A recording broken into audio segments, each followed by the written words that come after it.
Good afternoon. My name is Shamali, and I will be your conference operator today. At this time, I would like to welcome everyone to the Rogers Corporation Second Quarter 2025 Earnings Conference Call. I will now turn the call over to your host, Mr. Steve Haymore, Senior Director of Investor Relations. Mr. Haymore, you may begin. Good afternoon and welcome to the Rogers Corporation Second Quarter 2025 Earnings Conference Call. The slides for today's call can be found in the Investor section of our website, along with the news release that was issued earlier today. Please turn to slide 2. Before we begin, I would like to note that statements in this conference call that are not strictly historical are forward-looking statements within the meaning of the Private Securities Litigation Reform Act of 1995 and should be considered as subject to the many uncertainties that exist in Rogers' operations and environment. These uncertainties include economic conditions, market demands, and competitive factors. Such factors could cause actual results to differ materially from those in any forward-looking statement made today. Please turn to slide 3. The discussion during this conference call will also reference certain financial measures that were not prepared in accordance with U.S. generally accepted accounting principles. A reconciliation of those non-GAAP financial measures to the most directly comparable GAAP financial measures can be found in the slide deck for today's call, which are available on our Investor Relations website.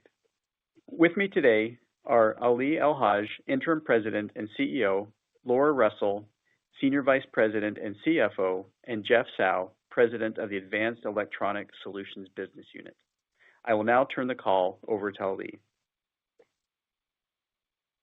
Thank you, Steve. Good afternoon, everyone, and thank you for joining us today. First, let me say that I appreciate the opportunity to step in as the interim CEO role at Rogers.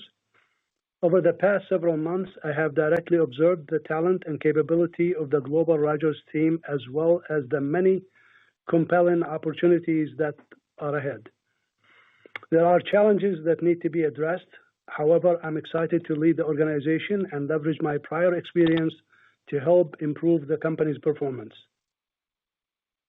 Over the past 30+ years, I have gained significant experience leading both private equity-owned businesses and divisions of public companies. Like Rogers, these companies have been global manufacturers of highly engineered materials and products that have competed in similar end markets such as automotive and industrial. At each of these companies, I have demonstrated the ability to deliver growth in both sales and profitability. I look forward to working with the executive leadership team and employees globally to do the same at Rogers. Now turning to slide 4. First, I want to emphasize to our shareholders that Rogers' core capability and strengths are intact. The recent leadership transition does not signal a major change in strategy or a deterioration of our competitive advantages. Rather, the changes are needed to increase the speed of execution, improve accountability, and create a more dynamic organization to accelerate growth and improve margins. Next, the performance at the AES ceramic business has been affected in recent quarters by a rapidly evolving EV market. I will cover how we are responding to the market-driven changes facing this business and the actions we are taking to address them. Turning to our Q2 results, our sales, gross margins, and adjusted EPS were all within guidance ranges. Sales increased by 6.5% from the prior quarter, led by a stronger industrial, portable electronics, A&D, and ADAS end markets. We look ahead to Q3 and we expect a more modest increase in revenue. However, gross margin and adjusted EPS should see stronger increases due to our ongoing cost and expense containment initiatives. Laura will cover both the Q2 financials and third quarter outlook in more details. Next on slide 5. Here are the key elements that provide a strong foundation for Rogers' future success. For many years, Rogers has been a trusted partner by leading OEMs globally. They value Rogers' design capabilities, proven reliability, and broad portfolio of products. As a customer-focused company, we will continue to build on these values in all areas of our business. Rogers' technical capabilities also remain a strength for the company. Our sales engineers and technical service organizations are critical to our success. They leverage their deep expertise to assist our customers in finding the right materials and solutions for their specific applications. Rogers' greatest strength is its employees. As I have had the opportunity to meet many of the Rogers team around the world, I have been impressed at the talent and commitment they bring to work each and every day. We will continue to invest in the development of our employees and their success. Finally, Rogers' global reach and footprint continues to be a strength and source of differentiation. We have manufacturing and technical expertise in every major region of the world to provide high levels of support to our customers. We are building a global company with local experts. Next, on slide 6, I'll highlight some of the changes happening in the global electric vehicle market. Over the past 18 months, we have seen a sharp divergence in the regional growth rates for EV production and sales. In North America and Europe, projections for EV growth have been downgraded over time by millions of units. This resulted in both a significant inventory correction and a stagnation of production levels in these regions. In contrast, EV production in China has remained on track to projections and unit volumes have grown rapidly. This change in regional growth rates has altered the competitive landscape for Curamik's direct customers. Power module manufacturers in Asia and specifically China have capitalized on the fast growth in their home market and have been able to capture large share from Rogers' traditional customers. Also, with intense global EV competition and consistent with typical trends in the auto industry, power substrates are facing pricing pressure. As a result of these market changes, we experience lower demand than originally forecasted, and we are adjusting the Curamik business accordingly. Turning to slide 7. In support of our local manufacturing strategy, we are rebalancing our capacity between Europe and China. As recently announced, we are taking meaningful actions to right-size the Curamik business. With lower growth in the EV market outside of China, it is necessary that we have a cost-competitive footprint in each region. Our plans include ramping up manufacturing capabilities in China and reducing capacity in our European operations. The full-year run rate savings from these actions are projected to be in excess of $13 million. Our Suzhou factory, combined with a localized supply chain, will afford us a global competitive advantage. Customer qualification work at this facility is continuing, and we expect to ramp up production in the coming months. We continue to see good traction with additional design wins in the local market. Indeed, in the second quarter, our A and B substrates were designed into a key EV platform by one of the leading Chinese power module manufacturers. The new facility also expands opportunities in industrial and renewable energy end markets. We continue to believe that electrification will provide compelling market opportunities ahead. Executing on this strategy will be key to competing effectively in all regions and enabling our growth in the EV market. We are also focused on growing across our other key end markets. Laura will highlight the growth we saw in Q2, especially in industrial, aerospace, and defense, and ADAS. In industrial, our primary markets are showing signs of recovery and remain a major focus area. We have identified several growth opportunities such as battery energy storage systems and data centers. In data centers, sales today are small, but we are actively engaging with customers to help them address thermal, vibration management, and signal integrity challenges. In A&D, we expect the demand from both U.S. and European primes will continue to be strong, and we are working to secure additional wins. In the ADAS market, there are compelling growth opportunities as vehicles move to higher levels of autonomy. We are making progress with design wins in new regions and on new introduced laminate materials which build on our proven performance while reducing manufacturing costs for our customers. I'll turn it over to Laura to discuss our Q2 financial performance and Q3 outlook. Thank you, Ali. Along with Rogers' board of directors and employees, I have a great deal of confidence in Ali's leadership abilities. I look forward to partnering together to drive improved results for our shareholders. I'll begin on slide 8 with a summary of our Q2 results. Our key financial metrics for the quarter were within our previously announced guidance expectations. Sales were above our expected midpoint as we saw increased demand across most end markets. AES revenues increased by 4.6% and EMS revenues were 8.2% higher on a quarter-on-quarter basis. On a GAAP basis, we recorded a net loss of $73.6 million or $4 per share. This was inclusive of $4.3 million of restructuring costs and a non-cash impairment charge of $71.8 million related to goodwill and other intangible assets for our ceramic business.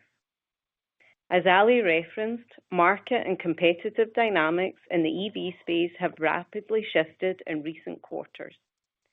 These changes resulted in a lower outlook for ceramic, which triggered the impairment. With the expansion of our local manufacturing capabilities and the cost reduction initiatives we announced, we believe that we can meaningfully improve the performance of ceramic relative to current levels. Adjusted earnings per share in Q2 increased to 34 cents from the 27 cents in Q1 as a result of the improvement in sales and gross margin. On slide 9, I'll discuss our sales for the second quarter by end market. Industrial markets had the strongest performance in Q2, increasing at a double-digit rate versus the prior quarter. General industrial sales and EMS increased across multiple product lines and regions. AES industrial sales were also higher with stronger industrial robotic and automation demand. Aerospace and defense sales were also higher in both AES and EMS operating segments. AES defense sales improved slightly and EMS commercial aerospace sales rebounded after a decline in Q1 related to customer order timing. ADAS sales increased for the third consecutive quarter as we continue to see traction with existing customers and grow business in Asia. Portable electronics also increased at a double-digit rate versus the prior quarter, consistent with expected seasonal growth. Turning to slide 10, Q2 gross margin was 31.6%, an increase of 170 basis points from the first quarter. The improvement in gross margin was driven by higher sales and favorable product mix. The impact of tariffs on gross margin was relatively small in Q2, given the de-escalation of rates between the US and China in the quarter, and also as a result of our mitigation efforts. Gross margin was below the midpoint of our guidance range for two primary reasons. First, we had a material write-off related to our Belgium facility, which ceased production in Q2. Second, there was an impact from underutilization at our ceramic Germany factory, which we are addressing with our planned cost reduction actions. Adjusted EBITDA improved to $23.9 million or 11.8% of sales. This resulted from the higher gross margin, partially offset by an expected increase in adjusted operating expenses. Continuing to slide 11, I'll next discuss cash utilization for the quarter. Cash at the end of the second quarter was $157 million, a decrease of $18.4 million from the end of the first quarter.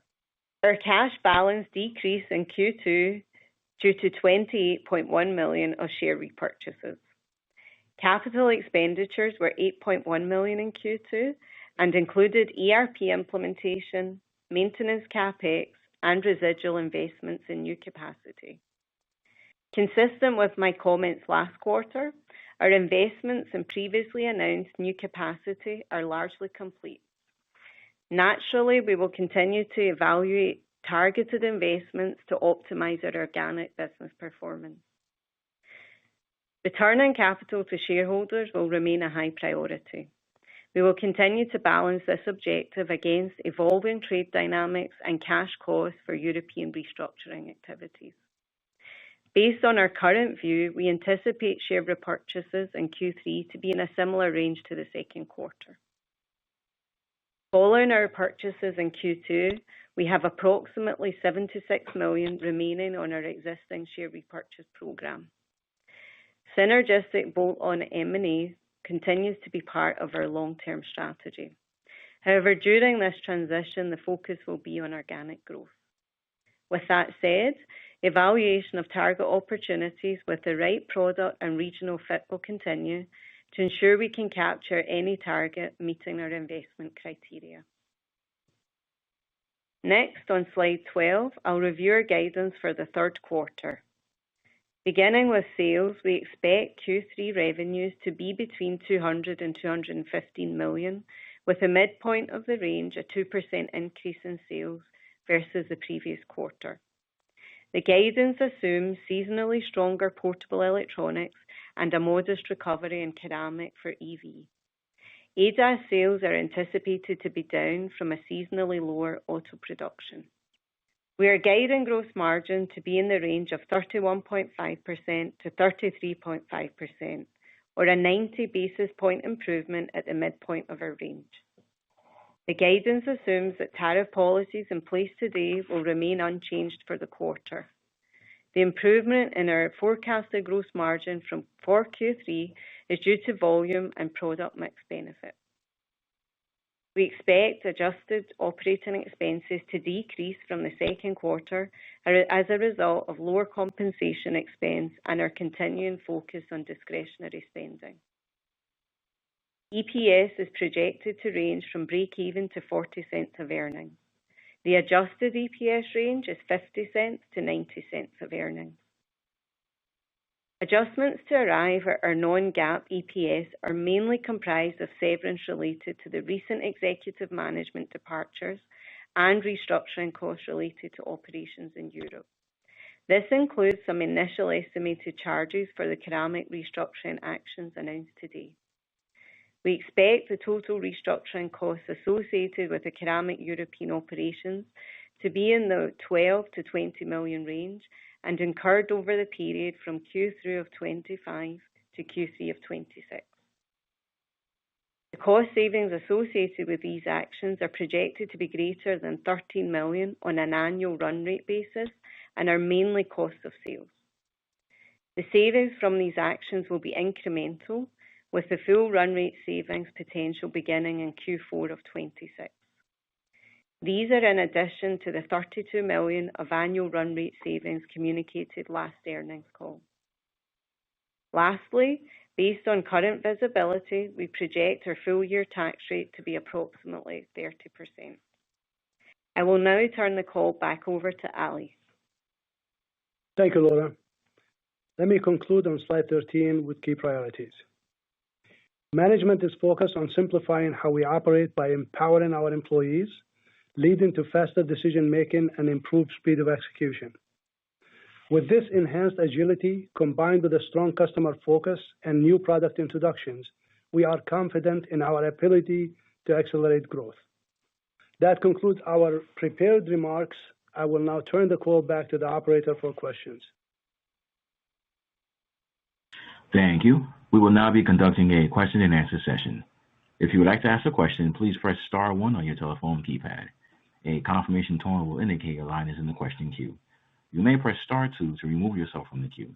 For participants using speaker equipment, it may be necessary to pick up your handset before pressing these star keys. We also ask each participant to please limit themselves to only one question and one follow-up. One moment, please, while we poll for questions. Our first question comes from the line of Daniel Moore with CJS Securities. Please proceed with your question. Good afternoon, Ali and Laura. Thank you for taking the questions.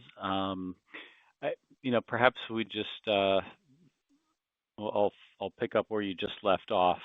But beyond the $13 million restructuring targeted cost savings, maybe Ali, just talk about your kind of top 2 or 3 priorities. either strategic or financial as we think about the next 6 to 12 months?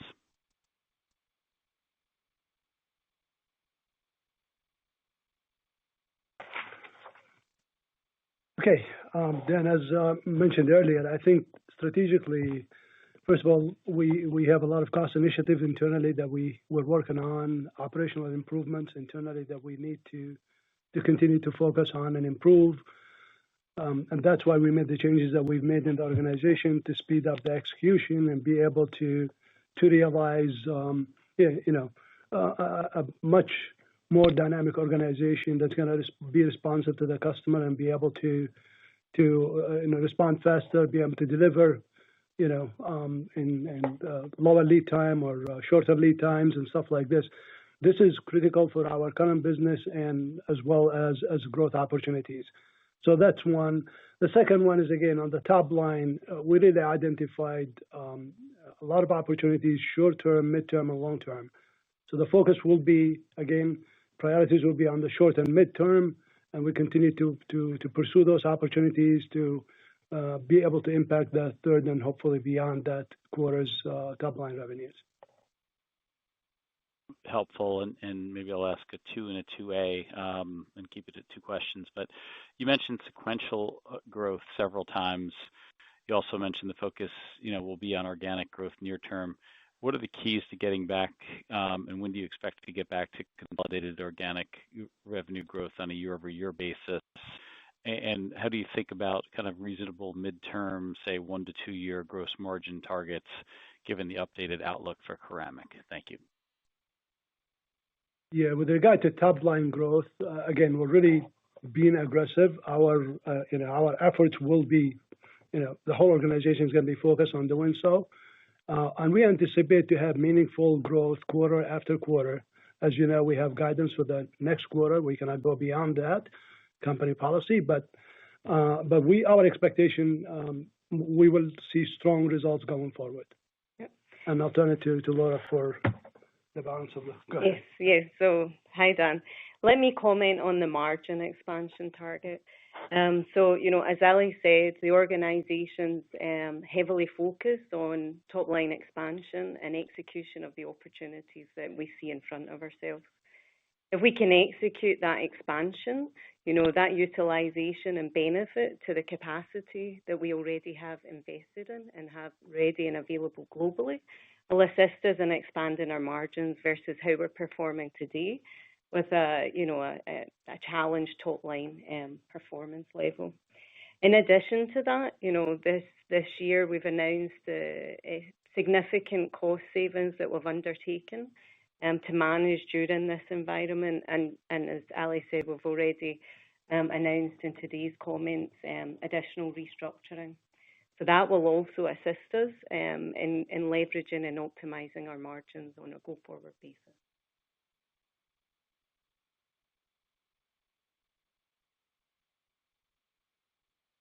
We can go to the next question, please. Thank you. Our next question comes from the line of Craig Ellis with B. Riley Securities. Please proceed with your question. Yeah, thanks for taking the question. And Ali, welcome. I wanted to start just going back to something that you emphasized both in the beginning of your prepared remarks and then at the end when you summarized key priorities, and it was speed of execution. And what I was hoping you could do is give us some specific examples of where you think accelerating speed of execution can make a big difference for Rogers, whether it be in product development, in changes to the way the company manages fulfillment, other aspects of how you're bringing value to the customer. What is it specifically that you're looking for, and how much improvement do you need for this business to really hum in your eyes? Yeah, thank you, Craig. I think one example that I can give you with regard to speedy kind of change the company performance to be able to deliver faster. If you look at our lead time in some of our product lines, it is not acceptable in today's market conditions. We just need to be faster. So we're trying to take our current lead times in some product lines and some plants from whatever today that number is and try to bring it down by 50 to 60%. So be able to deliver faster. If the customer needs it tomorrow, they need to have it tomorrow, not 3 or 4 days from now. This is something we need to work on. We have not been doing a great job with it in the past. I think going forward, you will see a significant change in that. Customers will see that and realize that.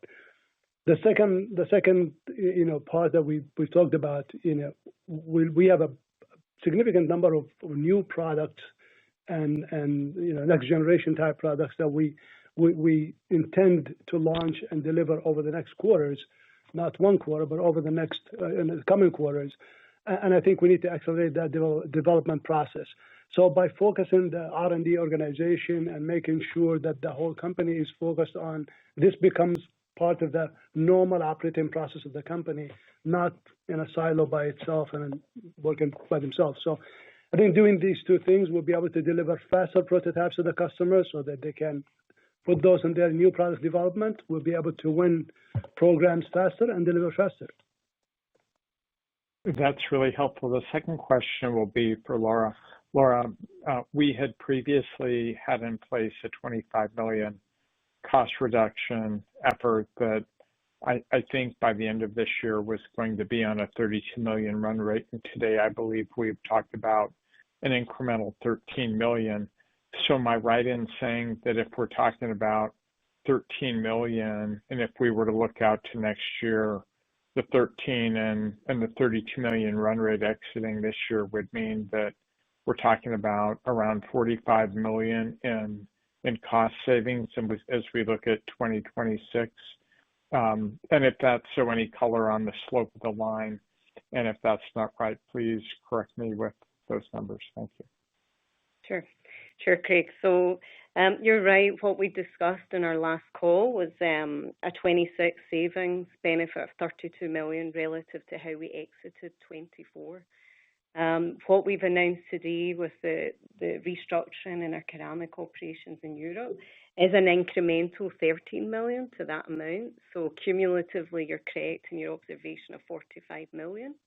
What I would say, though, is the timing won't fully manifest in full year 26 at the moment, and based on our planning assumption, and we would anticipate to start seeing the 13 million, which is an annual amount, crystallize in savings through the P&L, likely in the fourth quarter of 26. And as we go through the process and evaluate that further, if there's any material change, naturally we'll provide update. Got it. Thank you. Of course. Thank you. And we have reached the end of the question and answer session. And this also concludes today's conference, and you may disconnect your lines at this time. We thank you for your participation.